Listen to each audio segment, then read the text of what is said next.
Hello, Bichu. Welcome to Pragbe Educations. And today we will be talking about the chapter evolutions and solving the MCQ of this chapter. The topic will be the evolution of life forms. The theories we include. So, पहले question से start करते हैं बच्चों. First question is, evolutionary biology is related to. Evolutionary biology किससे related है? Option A, origin of universe. Option B, origin of earth. Option C, study of history of life form on earth and origin of stars. Evolutionary biology basically जो भी life अर्थ पे आई है वो किस तरीके से इवॉल्व होके आई है, किस तरीके से आगे इवॉल्व हो रही है, इसको हम लोग इवोल्यूशनरी बायोलॉजी बोलते हैं. So correct answer will be C, study of history of life form on earth. This is the correct definition of the evolutionary biology. Evolutionary biology की मल्टीपल डेफिनेशन है. एक्चुअली इवोल्यूशन एक अपना hidden potential को reveal करना होता है. For example, पहले non cellular form आई, फिर सेलुलर फॉर्म आई, prokaryotes, then eukaryote, then multiple organism, then आपका इस तरीके से इवॉल्व होता रहा. तो ये क्या है? ये एक हिस्ट्री है. तो इवोल्यूशनरी बायोलॉजी को हम हमेशा ये कहेंगे, it is the study of history of life form on earth. Next question is, stellar distance are measured in. Stellar distance किस में मेजर होते हैं? Option A kilometre, metre, light year and PM. So basically stellar distance, it is the distance between the earth and the star. जो सितारे हैं उनके बीच की जो दूरियां हैं, है ना, उसको हम लोग स्टेलर डिस्टेंस करते हैं. और वहाँ जब सितारा चमकते हैं, तारे चमकते हैं, तो इनकी रोशनी को आने में वक्त लगता है टू रीच द अर्थ. तो बेसिकली जो हम देख रहे होते हैं, we are looking into the past, है ना. हम लोग किस में देख रहे होते हैं? पास्ट में देख रहे होते हैं. और इसको डिस्टेंस जो यहाँ से यहाँ तक का मेजर हो रहा है, ये डिस्टेंस कहलाता है बेटा, मेजर कहलाता है बेटा इन द लाइट ईयर. हम मेजर किस में करते हैं? लाइट ईयर में मेजर करते हैं. They can not be calculated in kilometre, metre और पिकोमीटर्स, है ना. तो correct answer will be C, stellar distance are always measured in the light year. Third is, how old is the universe. Universe कितना old है? देखिए, universe के formation को explain करने के लिए एक थ्योरी आई थी जिसका नाम है बच्चे बिग बैंग थ्योरी. ये बिग बैंग थ्योरी बताती है कि 20 बिलियन ईयर एगो एक अनइमेजिनेबल कॉलिजन हुआ था जिससे कि आपका यूनिवर्स बनना स्टार्ट हुआ. ठीक है. तो वो आपका देखा जाए तो उस हिसाब से हम अपने यूनिवर्स को 20 बिलियन ईयर ओल्ड बोल सकते हैं. क्लियर? चलो, गैलेक्सीज कंटेन.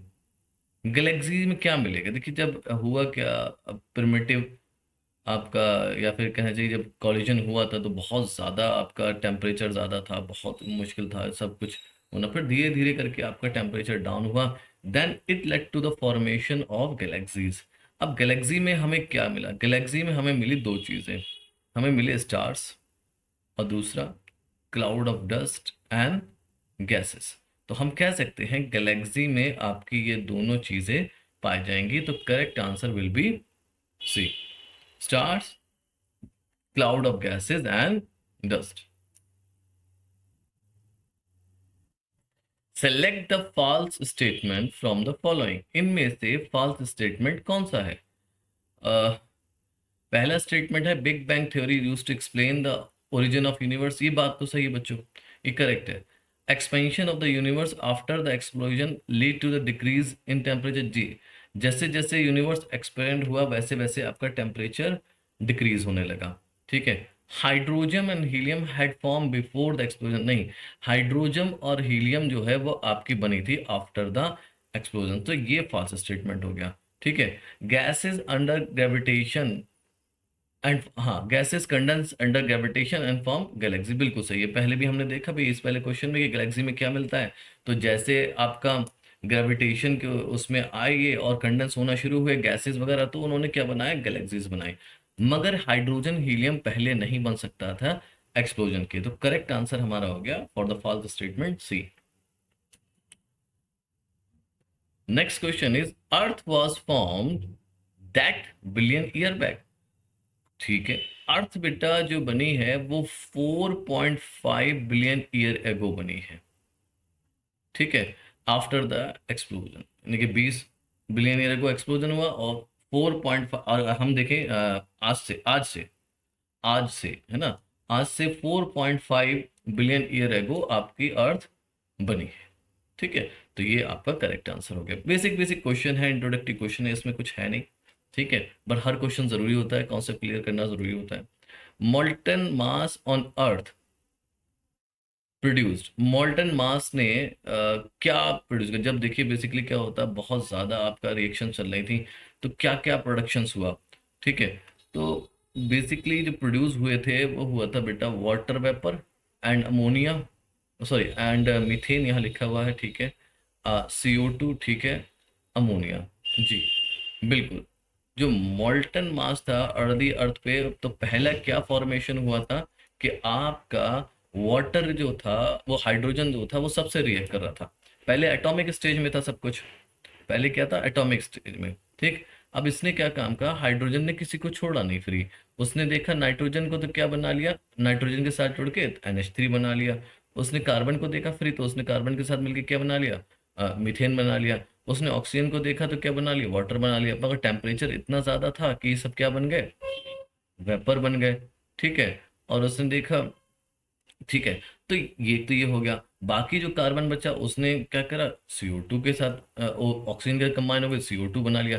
तो अब ये जो अर्ली अर्थ का एटमॉस्फेयर जो हो गया बच्चे, इस हिसाब से हम लोग बताते हैं कि कैसा एटमॉस्फेयर हो गया, रिड्यूसिंग एटमॉस्फेयर हो गया। तो मॉल्टन मास ने अर्ली अर्थ पे ये सब चीजें बनाई। Okay, all of these.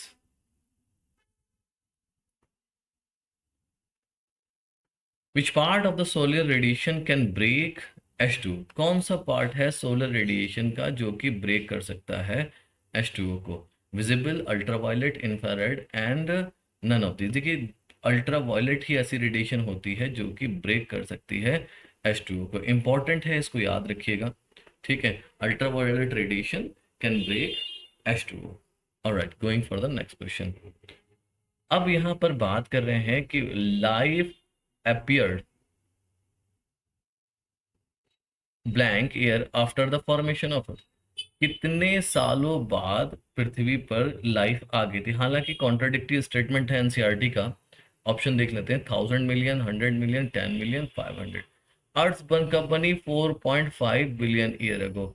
उसके बनने के कितने साल बाद आपकी लाइफ आई। एनसीईआरटी में 500 मिलियन दिया बेटा। तो we will go with the NCERT and we will choose the option D. हालांकि अगली पैराग्राफ में वो कॉन्ट्रडिक्ट करता है अपने इसी स्टेटमेंट से, वो आप देख लेंगे। मैं चाह नहीं रहा हूँ कोई यहाँ पे कंफ्यूजन क्रिएट करना। ठीक, which of the following is related to the origin of life on earth. इनमें से कौन सा रिलेटेड है to the origin of life on earth. ठीक है, panspermia, this is a theory. देखिए, इसमें पेनस्पर्मिया थ्योरी आई थी, थ्योरी ऑफ स्पॉन्टेनियस जनरेशन आई थी, केमिकल एवोल्यूशन। ठीक है, पेनस्पर्मिया थ्योरी में कहते हैं स्पोर फॉर्म में लाइफ आई है इस पृथ्वी पे। स्पॉन्टेनियस जनरेशन में क्या कहते हैं कि जो एकदम से जनरेट हुआ, यानी कि नॉन लिविंग डिकेइंग मैटर से या मड से आपके ओरिजिन ऑफ लाइफ हुई है। केमिकल एवोल्यूशन बताते हैं कि केमिकल से इवॉल्व हुई है दुनिया। ठीक है, पहले एटम्स था, फिर मॉलिक्यूल्स आए, फिर सिंपल आए, फिर कॉम्प्लेक्स आए। तो ये इस तरीके से आपकी ओरिजिन ऑफ लाइफ हुई है। तो तीनों ही रिलेटेड है। तो we can answer all of these. Who propose the chemical evolution for the first time. किसने बताया था, थ्योरी किसने दी थी कि केमिकल्स इकट्ठे हुए हैं और केमिकल से आपकी पूरी दुनिया बनी है।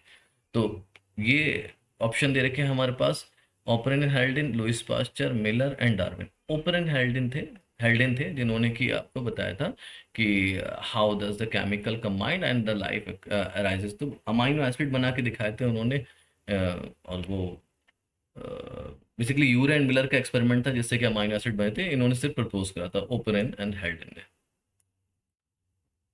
Miller simulated early Earth condition in a laboratory by passing electric discharge through the closed flask, raising its temperature to 800 degree containing। अब मिलर ने बिल्कुल वही कंडीशन बनाई थी अर्थ, यानी कि एक ऐसा सेटअप करा जिसमें अर्थ की कंडीशन रखी लेबोरेटरी में, जो कि उस टाइम की कंडीशन थी जब अर्थ पे लाइफ बनना शुरू हो रही थी। तो क्या क्या रखा था उन्होंने, ठीक है।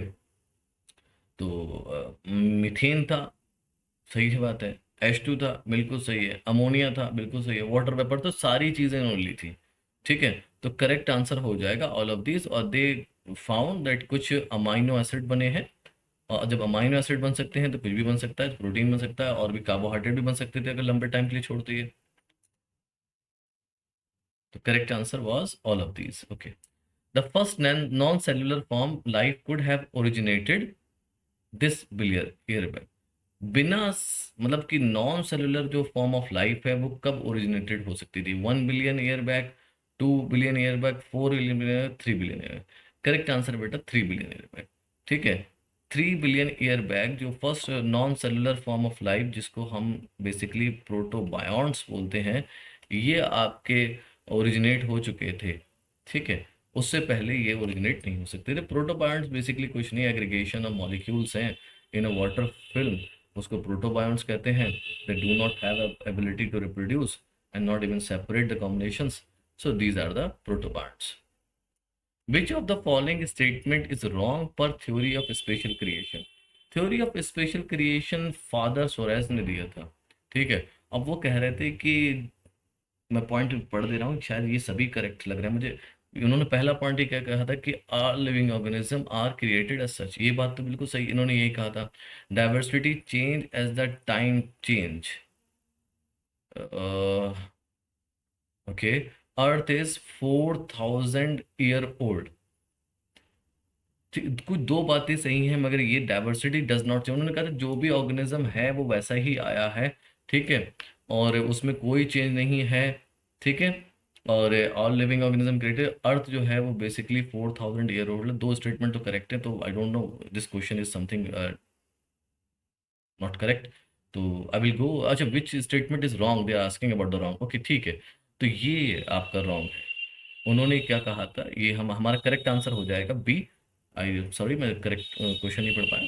तो थ्योरी ऑफ स्पेशल क्रिएशन, उन्होंने कहा डाइवर्सिटी है ही नहीं, उनके हिसाब से डाइवर्सिटी थी नहीं। जो ऑर्गेनिज्म है आज जैसा है वो ताक़यामत, यानी कि जब तक दुनिया है, पृथ्वी है, तब तक वो ऐसा रहेगा। तो diversity does not change as the time change, ऐसा उन्होंने कहा था, पर यहाँ लिखा है diversity change as the time change. So our correct answer will be this, ठीक है बच्चों। आसान आसान क्वेश्चन थे। और कल हम लोग, या नेक्स्ट जब भी हमारा वीडियो अपलोड होगा, उसमें हम लोग बात करेंगे अगले टॉपिक की, जो जिसका नाम है बच्चों evidences of the biological evolution. जितने भी एवोल्यूशन हुए हैं, वो मॉफला, जितने भी तरीके का एवोल्यूशन हम पढ़ेंगे, मतलब जितने तरीके के एविडेंसेस हम लोग उसमें डिटेल में देख लेंगे, ठीक है बच्चों। टिल देन बाय बाय, ठीक है।